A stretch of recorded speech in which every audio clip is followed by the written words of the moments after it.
I'm honored to be part of the Institute of Medicine Global Forum on Innovation in Health Professional Education and participating in the Assessing Health Professional Education workshop.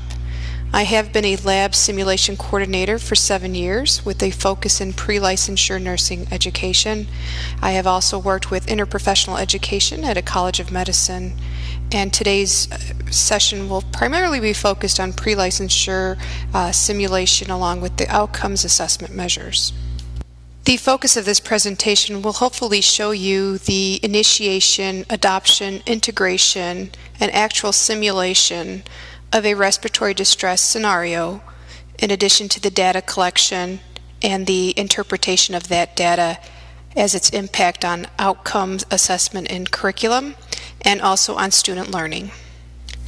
Simulation is a teaching learning strategy that we use as an instructional methodology to educate our student nurses. An important component of effective implementation of simulation is the ability to assess student performance in relation to student learning outcomes and objectives identified within a framework of the scenario and within the clinical course outcomes.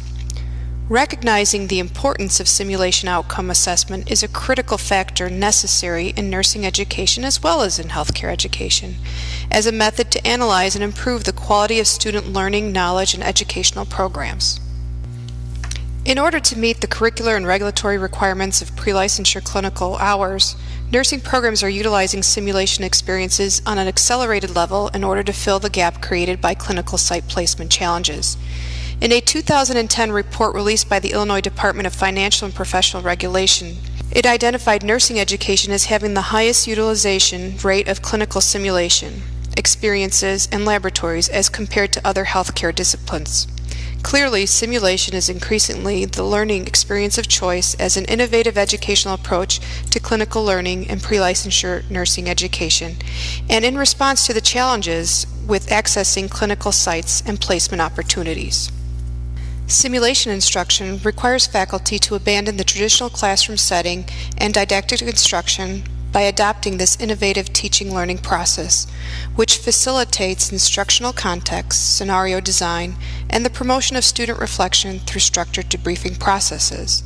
The International Nursing Association for Clinical Simulation and Learning provides these standards to assist faculty in promoting consistency in the development, implementation, evaluation of clinical simulation experiences for the use in education and direct practice.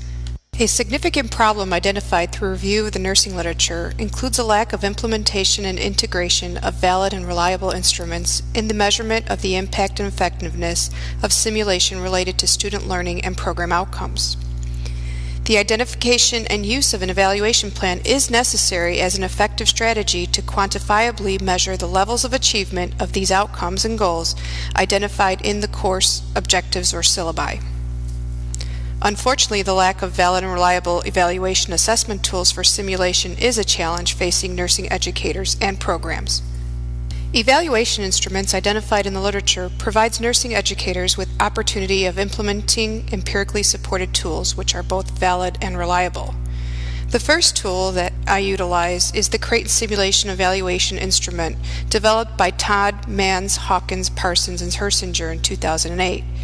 This instrument integrates the 22 core competencies addressed in the American Academy of Colleges of Nursing Essential. This tool can be implemented with groups and focuses on collaboration and skill acquisition. Validity was established by a content review panel of experts and inter-rater reliability scores of 0.85 to 0.89. The Sweeney-Clark Simulation Performance Evaluation rubric is also a rubric which can measure the novice to expert student practitioner. It can be used with any scenario and has shown a Cronbach alpha on all items greater than 0.86. This evaluation rubric is based on Bloom's taxonomy and Benner's novice to expert levels of experience, and it assists in helping to understand a cognitive evaluation method originally developed for obstetrical trauma. It has a strong framework which has allowed modifications to fit multiple scenarios for both undergraduate and graduate nursing students. The Cronbach alpha on all items was greater than 0.86. Finally, the National League for Nursing also has many tools available through their website, and the NLN Self-Confidence in Learning is also a tool that we can use to measure how the students react or feel about the simulation scenario. The Cronbach alpha for this instrument was 0.85 and 0.92 respectively. Leaders and administrators in School of Nursing are committed to simulation use. However, faculty often struggle with evidence-based practices and evaluation methodologies related to this link between theory and clinical. The precursor is often the lack of knowledge or training related to this new pedagogy. An incredible resource that I have come upon is the 2010 article published by Cardon, Egren, Adamson, Fitzgerald titled A Review of Currently Published Evaluation Instruments for Human Patient Simulation.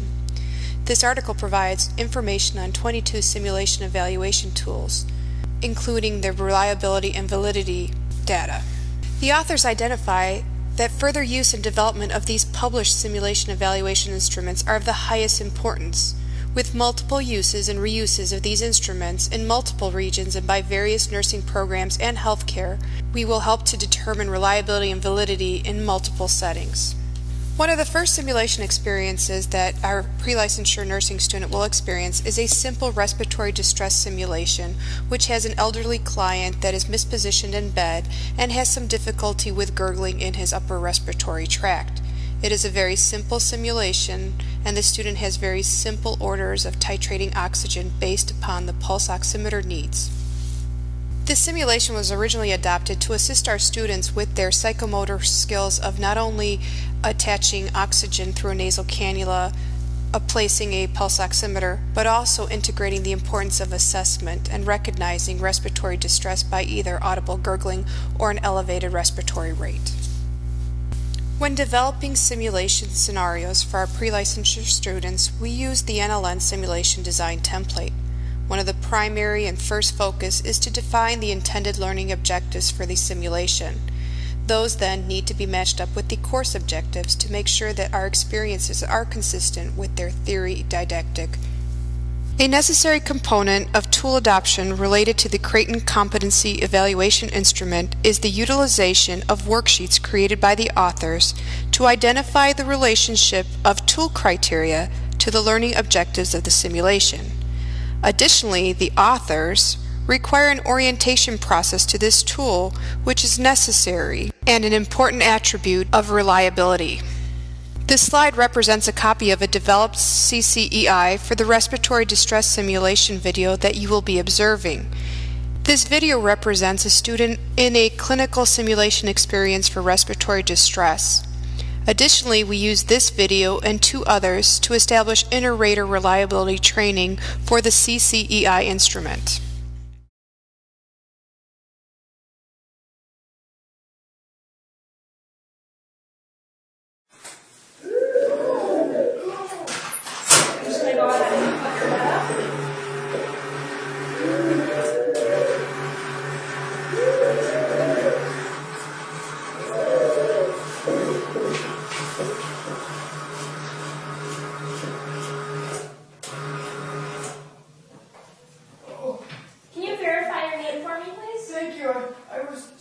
Short of breath. Charles Jones. And your birthday as well, please? 48XX. Okay, Mr. Jones, I'm going to go and put the pulse ox on you to check your pulse. I couldn't.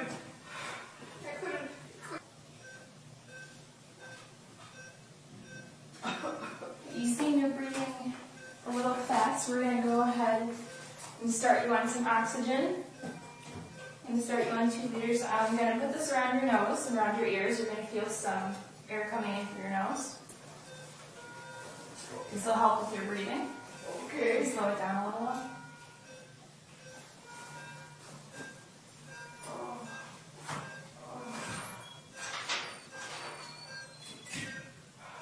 How are you feeling, Mr. Jones? Feels better. You seem like your breathing is slowed down a little bit. Let me go ahead and...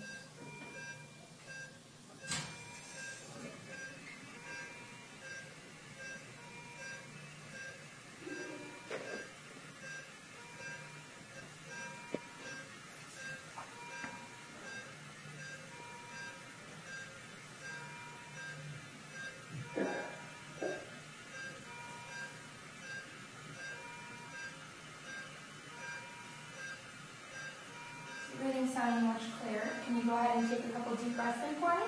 Sure.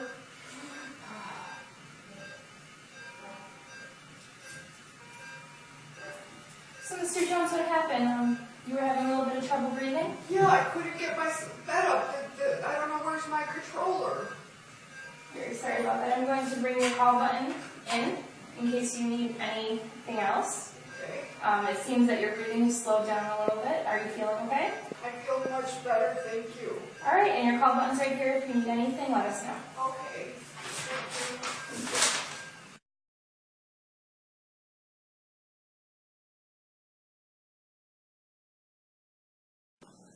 Okay, so in their scenario, you chose to elevate the head of the bed as your first intervention. Why did you choose that?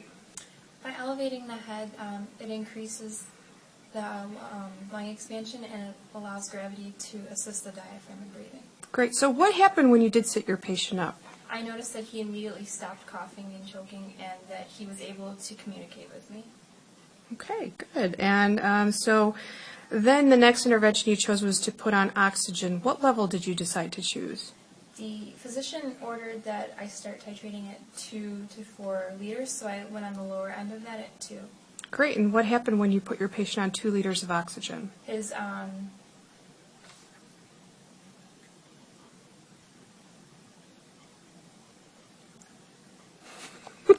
So what happened when you put on the 2 liters of oxygen by nasal cannula? I noticed that his pulse ox Mm-hmm. immediately rose to the 95%, which is in the acceptable range. Okay, great.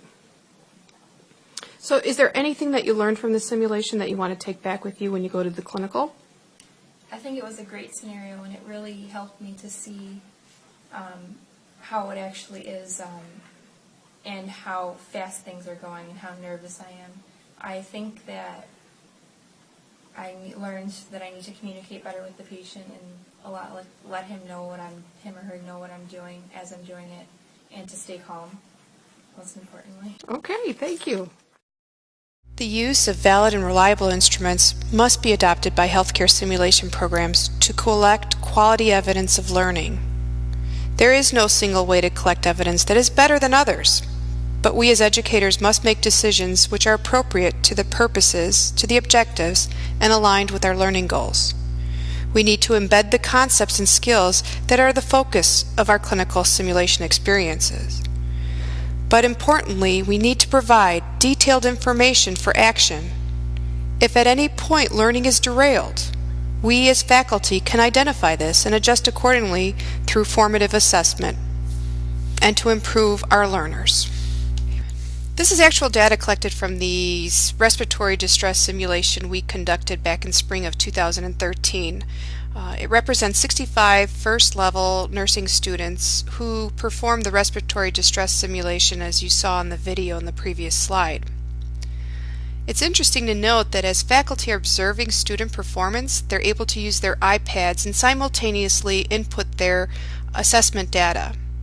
The Creighton Simulation Evaluation Instrument requires only a 1 for yes, meeting the criteria, or a 0 for not meeting the criteria. If we look along the criteria averages along this level, you can see that some distressing figures are, first and foremost, 58% only were successful with safety. Putting the call light in reach, side rails up ×2, table within reach. Additionally, we found that our students were not communicating with our patients effectively by explaining why they were applying oxygen. If we look further down, we can see only 68% of the students were successful in identifying an effective respiratory rate or counting the respiratory rate. Finally, down below, we see that we had a huge problem with our students correctly intervening on the respiratory distress and assessing the need for oxygen. The scenario called for students to titrate oxygen to sustain a level above 93%. We found our students randomly putting on oxygen and applying it to 6 liters without checking a pulse ox or starting it out at 6 liters. This data supported the need for the faculty to go back into the lab and educate our students on oxygenation, pulse oximetry, titration, and respiratory assessment.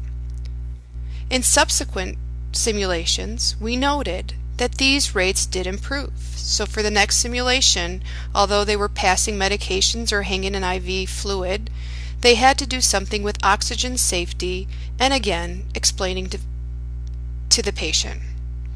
Our numbers improved, and it showed that our students did learn effectively and that the formative assessment assisted. Here I will show you that I did hide student data, and you can see how easily Excel will migrate the data, compile the data for us, and collect it for us. Along the at bottom you can see averages for our students, such as the student was 100% successful with all the criteria of the simulation. And really we don't use this for summative evaluation, we use it more for formative evaluation. Thank you very much for seeing my PowerPoint presentation. I look forward to meeting and speaking and discussing my presentation in addition to answering any questions. Thank you.